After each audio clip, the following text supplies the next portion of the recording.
Hello विद्यार्थियों, प्रगतिपर शिक्षण संस्थान के यूट्यूब चैनल में आप सभी का स्वागत है।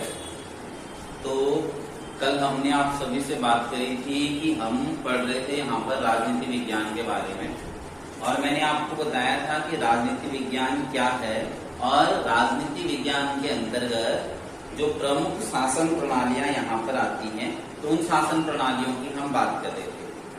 आज का जो हमारा अगला पार्ट यहाँ पर होगा वो होगा हमारा संविधान जो है।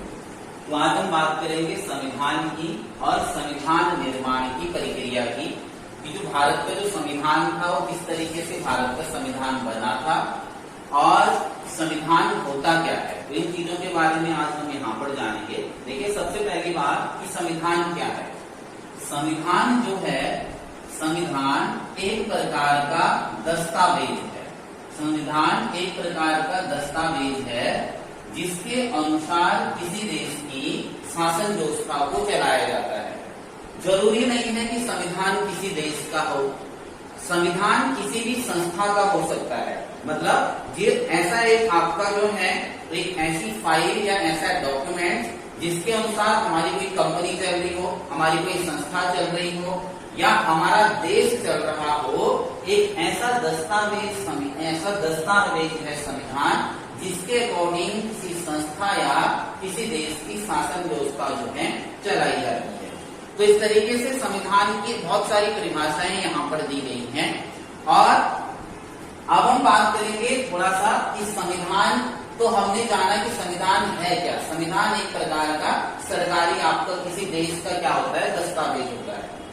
अब अगर मैं संविधान की बात करूंगा तो भाई संविधान बनना सबसे पहले कब शुरू हुआ और किस देश के द्वारा ये सबसे पहले संविधान यहाँ पर बनाया गया। देखिए, अगर बात आएगी कि संविधान की अवधारणा, संविधान निर्माण की अवधारणा, संविधान निर्माण की अवधारणा सबसे पहले किस देश में उत्पन्न हुई थी, तो सबसे पहले संविधान निर्माण की अवधारणा जो उत्पन्न हुई थी वो हुई थी ब्रिटेन के अंतर्गत। ब्रिटेन के द्वारा ही सबसे पहले संविधान निर्माण की अवधारणा दी गई थी। ब्रिटेन ने ही सबसे पहले बताया कि भाई एक देश को चलाने के लिए उस देश के कुछ नियम कानून यहाँ पर जो है होने चाहिए। लेकिन ब्रिटेन ने अवधारणा दी और ब्रिटेन उसको एक विशाल स्वरूप नहीं दे पाया। फिर धीरे धीरे करके ऐसे ही आपका जो है चलता रहा। और फिर जो है जब आपका अमेरिका जो देश था, अमेरिका के अंतर्गत ब्रिटेन का शासन हुआ करता था। अमेरिका ब्रिटेन का ही एक आपका उपनिवेशवाद था जो है। उसके बाद जब अमेरिका स्वतंत्र हुआ तो धीरे धीरे करके अमेरिका ने अपना संविधान बनाना शुरू किया। यूएसए ने अपना संविधान बनाना शुरू किया और लगभग आपका जो है 1787 में यूएसए का संविधान बना और लगभग आपका 1788 ईस्वी में यूएसए का संविधान यहाँ पर लागू हुआ।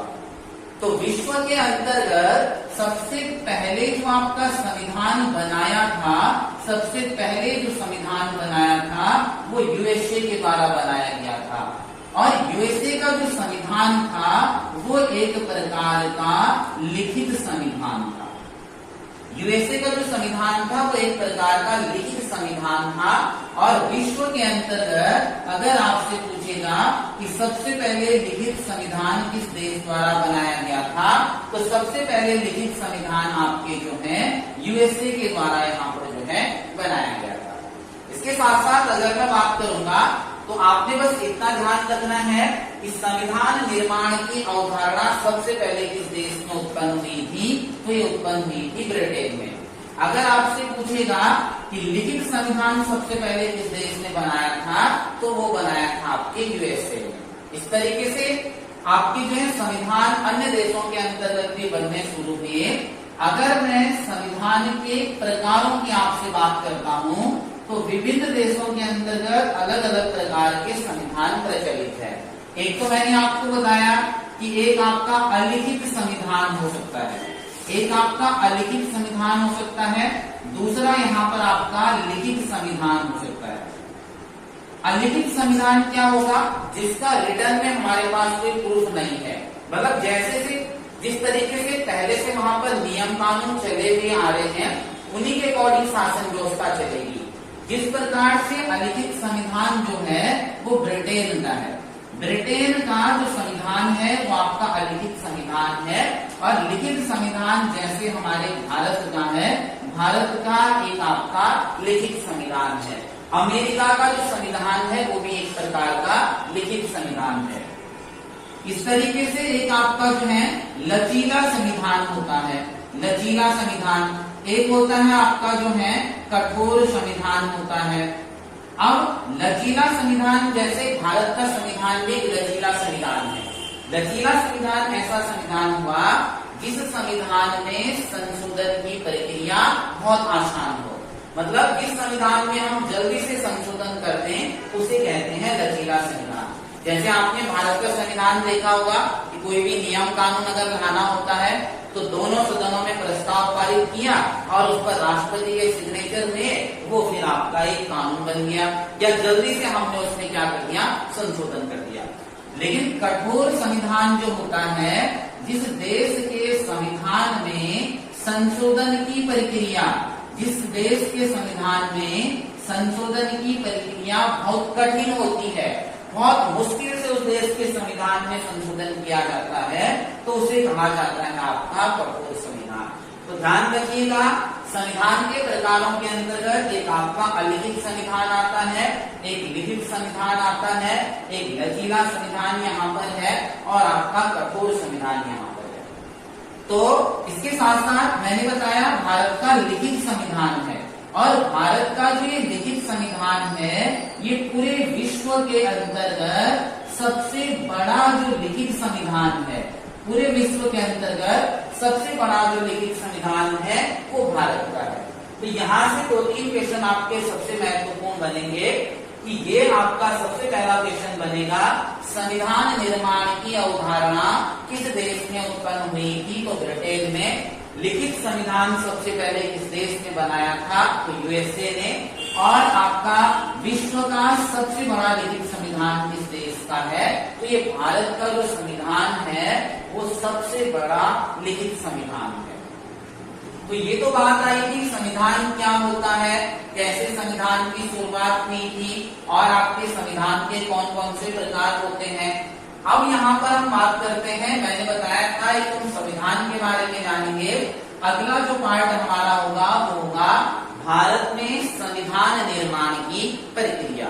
देखिए, भारत में जो संविधान निर्माण आपका शुरू हुआ था, पहले भारत के अंतर्गत अंग्रेजों के द्वारा भी एक तरीके से यहाँ पर शासन व्यवस्था चलाने के लिए नियम कानून बनाए गए थे। अगर मैं उन नियम कानूनों की आप लोगों से बात करता हूँ तो सबसे पहले अंग्रेजों के द्वारा 1773 में भारत के अंतर्गत एक रेगुलेटिंग एक्ट लाया गया था। 1773 का जो रेगुलेटिंग एक्ट था वो भी अंग्रेजों के द्वारा भारत में शासन व्यवस्था चलाने के लिए यहाँ पर बनाया गया एक आपका एक्ट था। धीरे धीरे करके भारत के लोगों को भी ज्ञान हुआ कि भाई हम जब स्वतंत्र हो जाएंगे और हमारे लिए आपका शासन व्यवस्था चलाने के लिए एक संविधान का होना अनिवार्य है। तो इस तरीके से भारत के लोगों ने कहा कि भाई हमें भी संविधान की जरूरत पड़ने वाली है। तो धीरे धीरे करके भारत के एक व्यक्ति थे जिनका नाम था आपका जो है बीसी तिलक, बाल गंगाधर तिलक नाम के एक व्यक्ति थे। तो इन बीसी तिलक के द्वारा भारत में सबसे पहले आपका जो है 1895 ईस्वी में 1895 ईस्वी में सबसे पहले भारत के लिए संविधान की जो मांग करी थी वो बाल गंगाधर तिलक के द्वारा की गई थी। बाल गंगाधर तिलक ने क्या किया, एक स्वराज विधेयक के माध्यम से सबसे पहले भारत के लिए संविधान की मांग यहाँ पर करी। धीरे धीरे करके अन्य लोगों के माइंड में भी बात आई। उसके बाद भारत के अंतर्गत एक महत्वपूर्ण नेता हुए गांधी जी। गांधी जी ने भी कहा कि भाई भारत के लिए संविधान होना चाहिए, और गांधी जी ने लगभग 1922 का टाइम था, 1922 ईस्वी का टाइम था, और 1922 ईस्वी में गांधी जी ने कहा कि भाई भारत का भी अपना एक संविधान होना चाहिए, और भारत का जो संविधान होना चाहिए वो भारतीयों की इच्छा के अनुसार होना चाहिए। तो इस प्रकार से गांधी जी के द्वारा भी भारत के लिए संविधान की मांग यहाँ पर की गई और गांधी जी ने कहा भारत का जो संविधान होगा वो भारतीयों की इच्छा के अनुसार यहाँ पर होना चाहिए। तो 1922 ईस्वी में महात्मा गांधी जो थे, इन महात्मा गांधी जी के द्वारा यहाँ पर संविधान की मांग जो है की गई। फिर धीरे धीरे करके ऐसा ही चलता गया। फिर एक व्यक्ति थे आपके जो है मोतीलाल नेहरू। मोतीलाल नेहरू नाम के जो व्यक्ति थे, इनके द्वारा भी 1924 ईस्वी में भारत के लिए संविधान की मांग यहाँ पर की गई। मोतीलाल नेहरू के बाद अगला जो टाइम आता है वो आता है 1936 का। 1936 ईस्वी में भारतीय राष्ट्रीय कांग्रेस का लखनऊ के अंतर्गत एक अधिवेशन आयोजित होता है और उस लखनऊ अधिवेशन में कांग्रेस के द्वारा 1936 में यहाँ पर संविधान की मांग की जाती है। 1936 ईस्वी में इंडियन नेशनल कांग्रेस के द्वारा लखनऊ अधिवेशन में भारत के लिए संविधान की मांग यहाँ पर की गई। फिर ऐसा ही टाइम चलता गया। फिर अगला जो टाइम आता है भारत के अंतर्गत वो आया आपका 1938 का टाइम। 1938 ईस्वी का टाइम आया और 1938 ईस्वी में जो भारत के आपके जो है पंडित जवाहरलाल नेहरू जी थे, भारत के पंडित जवाहरलाल नेहरू जी थे। 1938 में पंडित जवाहरलाल नेहरू जी के द्वारा भारत के लिए संविधान की मांग की गई। लेकिन जवाहरलाल नेहरू जी ने कहा कि भारत का जो संविधान होगा वो वयस्क मताधिकार के आधार पर बनना चाहिए। हम कह सकते हैं कि जवाहरलाल नेहरू जी ने जो संविधान की मांग करी थी वो करी थी आपके जो है वयस्क मताधिकार के आधार पर। वयस्क मताधिकार के आधार पर भारत के लिए संविधान की मांग जवाहरलाल नेहरू जी के द्वारा 1938 ईस्वी में यहाँ पर की गई थी। तो इस तरीके से जब भारत के लिए बार बार संविधान की मांगे यहाँ पर होती रही तो ब्रिटिश सरकार को लगा कि अब हमें भारत के लिए संविधान बना देना चाहिए। तो धीरे धीरे करके ब्रिटिश सरकार ने क्या किया कि जब भारत के लोग बार बार संविधान की मांग कर रहे थे तो 1942 ईस्वी का एक टाइम आया, 1942 ईस्वी का एक टाइम आया और 1942 में उन्होंने भारत के अंतर्गत एक यहाँ पर आपका क्रिप्स मिशन भेज दिया। ये क्रिप्स उस टाइम पे यहाँ पर जो है मंत्री हुआ करते थे और 1942 में ब्रिटेन के अंतर्गत ये क्रिप्स यहाँ पर मंत्री हुआ करते थे और इनकी अध्यक्षता में एक क्रिप्स मिशन भारत भेजा गया। जब क्रिप्स मिशन भारत आया तो क्रिप्स मिशन का भारत आने का जो उद्देश्य था वो ये था कि भारत में संविधान का निर्माण करना। अब भारत में संविधान का निर्माण तो करेगा क्रिप्स मिशन, लेकिन उन्होंने ब्रिटेन से पहले ही बता दिया था कि भाई ये जो क्रिप्स मिशन है ये भारत में संविधान का निर्माण तब करेगा जब भारत विश्व के अंतर्गत सेकेंड वर्ल्ड वॉर समाप्त होगा। भारत के लोगों ने देखा कि भाई सेकेंड वर्ल्ड वॉर तो पता नहीं कब समाप्त होता है और अभी आपका 1939 में सेकेंड वर्ल्ड वॉर आपका स्टार्ट हुआ था तो उन्होंने क्रिप्स मिशन भारत भेजा, ये संविधान का निर्माण करेगा। लेकिन कंडीशन क्या हुई, संविधान का निर्माण तब करेगा जब आपका जो है जब क्या हो जाएगा सेकेंड वर्ल्ड वॉर समाप्त हो जाएगा। अब सेकेंड वर्ल्ड वॉर पर कौन इंतजार करे, इसलिए भारत के लोगों ने और जो आपकी मुस्लिम लीग पार्टी थी उस मुस्लिम लीग पार्टी ने इसका विरोध करना शुरू कर दिया।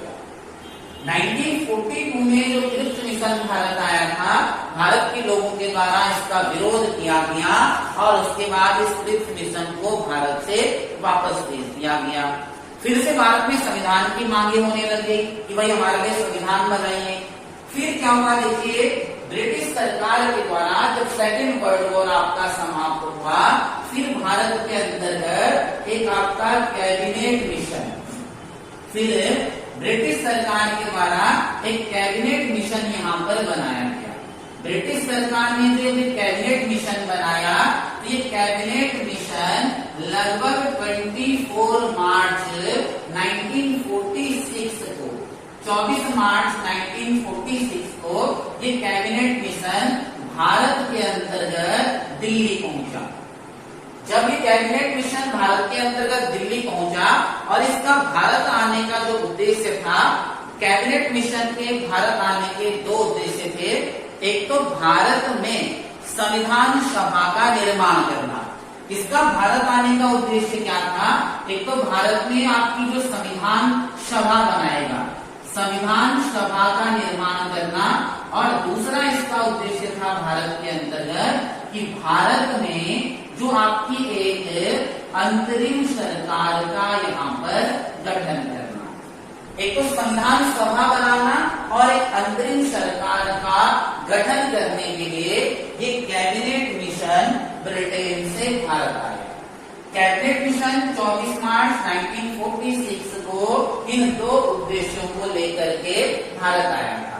जी भारत आ गया कैबिनेट मिशन जो है। अब देखिए जो कैबिनेट मिशन जब भारत आता है तो क्या कंडीशन होती है। सबसे पहले हमें समझना कि कैबिनेट मिशन है क्या। ये कैबिनेट देखिए आप सभी लोग जानते हो कैबिनेट का मतलब क्या होता है, मंत्री होता है जो है, और ये एक मंत्रियों का एक संगठन था कैबिनेट मिशन। इसमें 3 ब्रिटेन के मंत्री यहाँ पर हुआ करते थे। एक थे आपके पैट्रिक लॉरेंस, एक मंत्री का नाम था पैट्रिक लॉरेंस, एक का नाम था वही मंत्री दोबारा इन्हें भेजा गया था क्रिप्स, और उसके बाद से तीसरे मंत्री इनका नाम था अलेक्जेंडर। ये अलेक्जेंडर ये 3 मंत्री थे। इन 3 मंत्रियों को कैबिनेट मिशन बना करके भारत जो है भेजा गया था, और ये जो लॉरेंस थे इन लॉरेंस को कैबिनेट मिशन का अध्यक्ष यहाँ पर बनाया गया था। तो कैबिनेट मिशन भारत आ गया। भारत पहुंचने के बाद इसने अपने जो उद्देश्यों को प्राप्त करने के लिए यहाँ पर प्रक्रिया स्टार्ट कर दी। कैबिनेट मिशन कुछ टाइम तक आपके देश के अंतर्गत यहाँ पर रहता है, और फिर भारत में संविधान सभा के निर्माण की प्रक्रिया शुरू करता है। देखिए संविधान सभा के निर्माण की प्रक्रिया किस प्रकार से शुरू करता है। सबसे पहले वो बनाता है भारत में संविधान सभा। भारत के अंतर्गत आपकी जो है संविधान सभा का निर्माण होता है।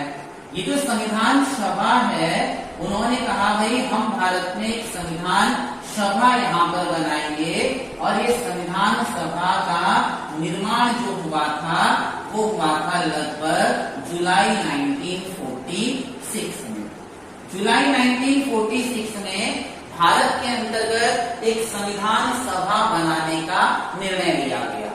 फिर उन्होंने कहा भाई संविधान सभा बनेगी, कैसे बनेगी। उन्होंने कहा जो संविधान सभा होगी वो आपके 389 सदस्यों से मिलकर के बनेगी।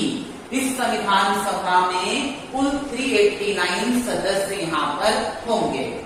फिर उनके माइंड में विचार आया कि जो 389 सदस्य हैं उन सदस्यों को कैसे बनाया जाएगा, किस आधार पर उनका निर्वाचन यहाँ पर किया जाएगा, और कहां कहां से उनका निर्वाचन यहाँ पर किया जाएगा। तो 389 सदस्य उन्होंने निर्धारित कर दिए कि संविधान सभा जो होगी उसमें कितने सदस्य होंगे, आपके 389 सदस्य। फिर उन 389 सदस्यों को उन्होंने क्षेत्रों के आधार पर बांटना शुरू किया। उस टाइम पे जो हमारा देश था, हमारा देश शासन प्रणाली के आधार पर 3 पार्टों में डिवाइड था। एक तो भारत के अंतर्गत उस टाइम पे हुआ करते थे, इनको कहा जाता था आपका ब्रिटिश प्रांत। एक तो हमारे देश के अंतर्गत ब्रिटिश प्रांत हुआ करते थे। ब्रिटिश प्रांत के अंतर अलावा एक आपके चीफ कमिश्नर प्रांत हुआ करते थे। चीफ कमिश्नर प्रांत हुआ करते थे, और तीसरी जो देश के अंतर्गत हुआ करती थी वो थी आपकी देसी रियासतें। ये तीसरी आपके देश के अंतर्गत देसी रियासतें जो हैं हुआ करती थी।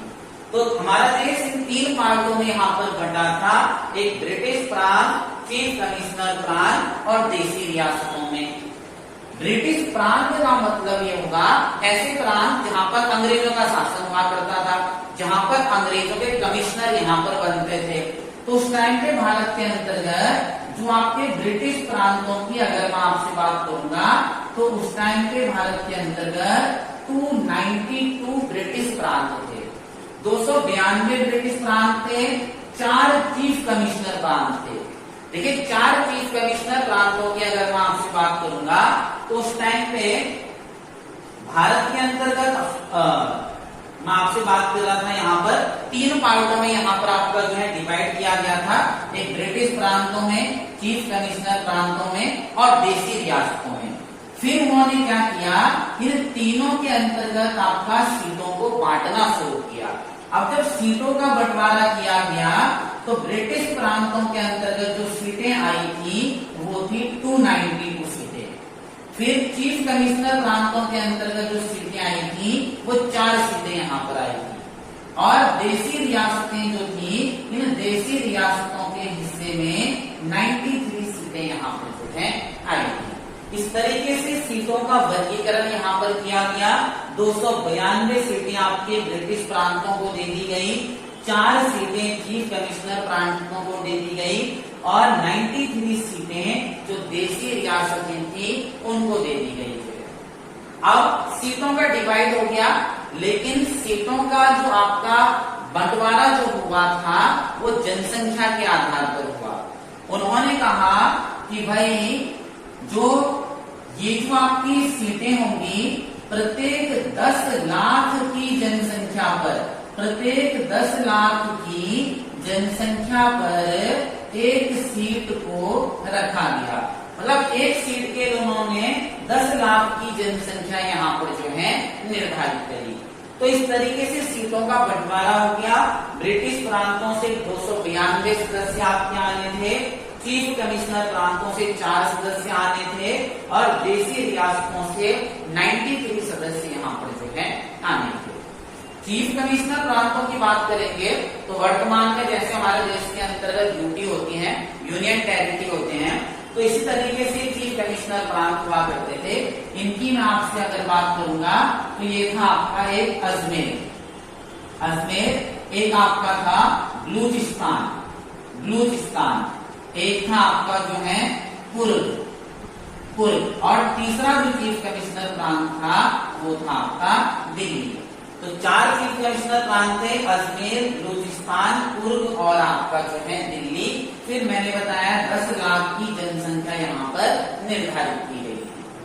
अब उन्होंने कहा कि भाई हमारा जो ये देश है, इस देश के अंतर्गत हमने सीटें तो बांट ली हुई हैं, लेकिन चुनाव कैसे होंगे, इन आपके जो है संविधान सभा के सदस्यों का निर्वाचन किस प्रकार से होगा।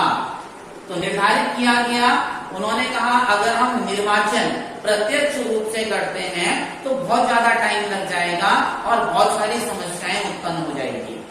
इसलिए उन्होंने संविधान सभा की ये जो सीटें थी, इन सदस्यों के लिए जो निर्वाचन की बात कही गई, उन्होंने कहा इनका जो निर्वाचन होगा वो आपका अप्रत्यक्ष रूप से होगा और इनके निर्वाचन में एक पद्धति अपनाई जाएगी जिसका नाम था एकल संक्रमणीय मत पद्धति। उन्होंने कहा निर्वाचन अप्रत्यक्ष रूप से होगा संविधान सभा के सदस्यों का और इस निर्वाचन में एकल संक्रमणीय मत पद्धति अपनाई जाएगी और इनका जो निर्वाचन करेंगे, इन लोगों को जो चुनेंगे वो चुनेंगे राज्य विधान सभाओं के जो सदस्य होंगे वही सदस्य जो हैं आपकी संविधान सभा के सदस्यों का निर्वाचन करेंगे। तो ध्यान रखिएगा संविधान सभा में जो निर्वाचन हुए थे अप्रत्यक्ष रूप से हुए थे, एकल संक्रमणीय मत पद्धति यहाँ पर अपनाई गई थी और इसका जो निर्वाचन आपका जो है राज्य विधानसभा के सदस्यों के द्वारा इनका निर्वाचन यहाँ पर जो है किया गया था। अब सारी बातें हो गई, सीटों का बंटवारा हो गया, निर्वाचन की प्रक्रिया इन्होंने निर्धारित कर दी। तब तक देशी रियासतें जो थी भारत के अंतर्गत, उन्होंने कहा कि भाई हम शामिल तो हो रहे हैं संविधान सभा में, लेकिन हम यहाँ पर इलेक्शन में पार्टिसिपेट नहीं करेंगे, हम चुनाव नहीं लड़ेंगे जो है, क्योंकि हम इस देश के हैं और हम यहाँ पर आपका चुनाव नहीं लड़ेंगे। इनके द्वारा जो इलेक्शन था, चुनाव था, उनका विरोध किया गया। फिर उन्होंने क्या किया, उन्होंने कहा ठीक है आप ऐसा करो, आप जो हमारे देश के अंतर्गत 542 लगभग जो रियासतें हैं वो रियासतें आप अपने बीच से 93 सदस्यों को चुन करके भेज दो, आपके यहाँ पर हम इलेक्शन नहीं करवाएंगे। फिर बची भारत के अंतर्गत कितनी सीटें आपकी जो है 296 सीटें।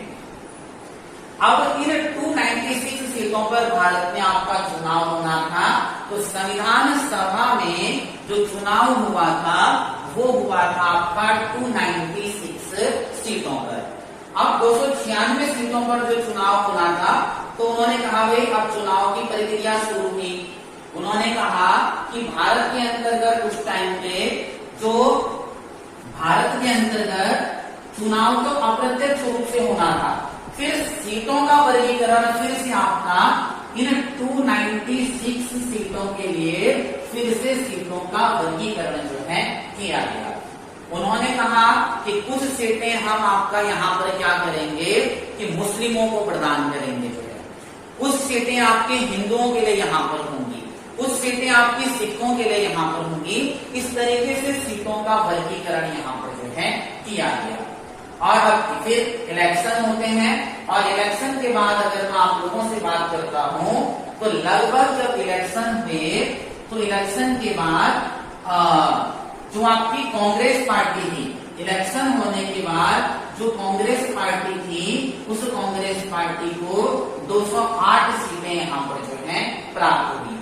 फिर उसके बाद दूसरी जो भारत के अंतर्गत महत्वपूर्ण पार्टी थी इसका नाम था मुस्लिम लीग, और मुस्लिम लीग को लगभग आपकी 73 सीटें यहाँ पर जो है प्राप्त हुई।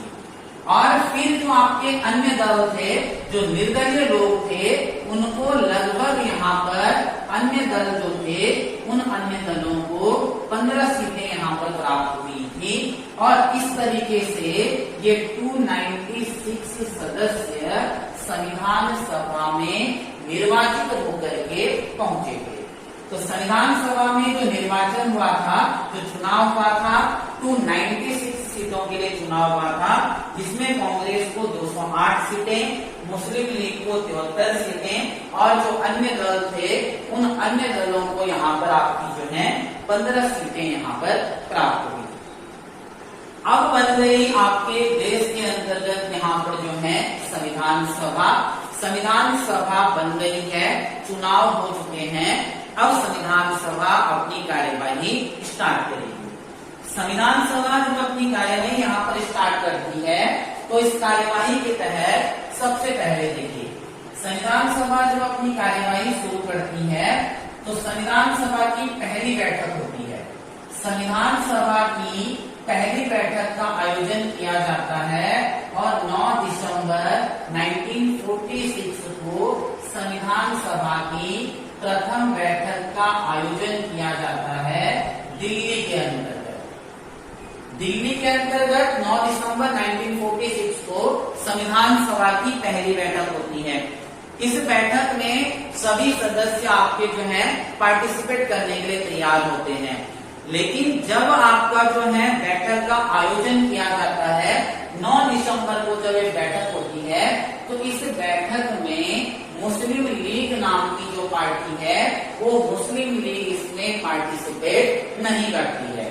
और इस बैठक की अगर मैं बात करूंगा तो इस बैठक में मात्र आपके जो है यहाँ पर 210 सदस्यों के द्वारा यहाँ पर भाग लिया जाता है, और मुस्लिम लीग के द्वारा इस संविधान सभा की पहली बैठक का विरोध यहाँ पर किया जाता है। तो 210 सदस्य वहां पर आए, उन्होंने बैठक की कार्यवाही शुरू करी, और जब बैठक की कार्यवाही शुरू की गई तो उन्होंने देखा भारत के अंतर्गत भाई बैठक शुरू कर दी है, लेकिन हमारे पास तो कोई अध्यक्ष ही नहीं है, इस बैठक की अध्यक्षता कौन करेगा। तो उन्होंने कहा भाई अब क्या करें, किस तरीके से कौन अध्यक्षता करेगा। तो फिर उन्होंने निर्णय लिया, उन्होंने कहा आज हमारी पहली बैठक है, हम इस पहली बैठक में ऐसा करते हैं कि अपने ही बीच से हमारे पास जो 210 सदस्य उपस्थित हैं, इन 210 सदस्यों में से ही हमारे साथ जो सबसे सीनियर व्यक्ति है उस व्यक्ति को अपना अध्यक्ष यहाँ पर बना देते हैं। तो उस दौरान संविधान सभा में सबसे सीनियर जो व्यक्ति थे इनका नाम था आपका जो है सच्चिदानंद सिन्हा। ये सच्चिदानंद सिन्हा नाम के जो व्यक्ति थे, ये आपके जो है सबसे एक्सपीरियंस वाले व्यक्ति यहाँ पर थे, सबसे सीनियर व्यक्ति थे। इसलिए सच्चिदानंद सिन्हा को संविधान सभा का अस्थायी अध्यक्ष चुना गया था संविधान सभा की पहली बैठक में। इस संविधान सभा की पहली बैठक संपन्न हुई, और जब पहली बैठक संपन्न हुई तो उसी बैठक में उन्होंने निर्णय लिया कि भाई कल भी हमारी संविधान सभा की दूसरी बैठक होगी, और जो दूसरी बैठक होगी उस बैठक में हम अपने लिए एक स्थायी अध्यक्ष की नियुक्ति यहाँ पर करेंगे।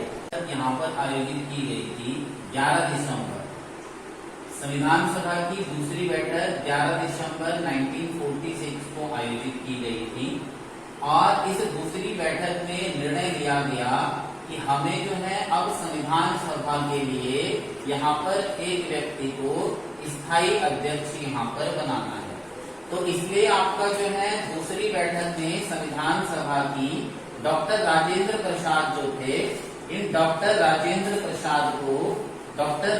प्रसाद को संविधान सभा का स्थायी अध्यक्ष यहाँ पर जो है चुना गया। और इसके साथ साथ दूसरी बैठक में ही संविधान सभा के लिए एक संवैधानिक सलाहकार की नियुक्ति यहाँ पर की गई।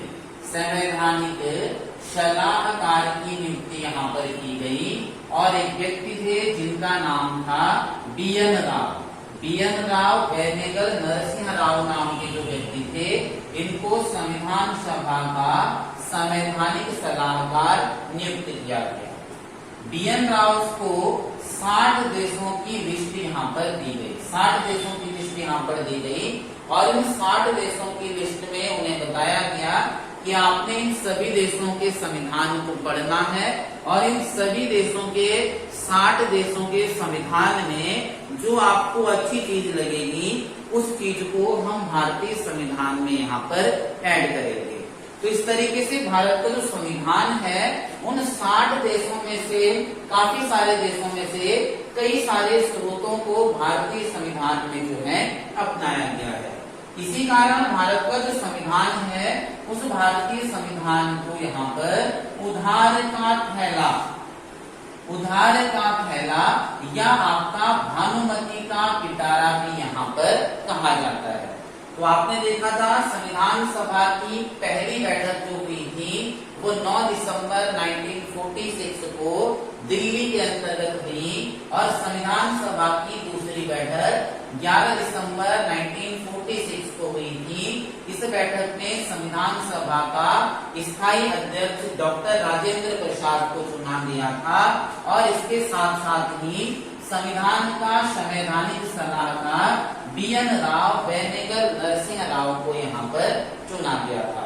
और BN राव को 60 देशों का संविधान दिया गया था, और उस 60 देशों के संविधान को पढ़ने की बात कही गई कि ताकि हम इन 60 देशों के संविधान में से कोई महत्वपूर्ण चीज को अपने संविधान में ऐड करें। तो आज हम इतना ही यहाँ पर पढ़ेंगे। कल जो हमारा पार्ट होगा इससे आगे का पार्ट होगा कि संविधान सभा की तीसरी बैठक जो हुई थी वो कब हुई थी, और संविधान सभा की तीसरी बैठक में क्या क्या यहाँ पर आपके जो है निर्णय लिए गए थे। तो ओके, थैंक यू, धन्यवाद।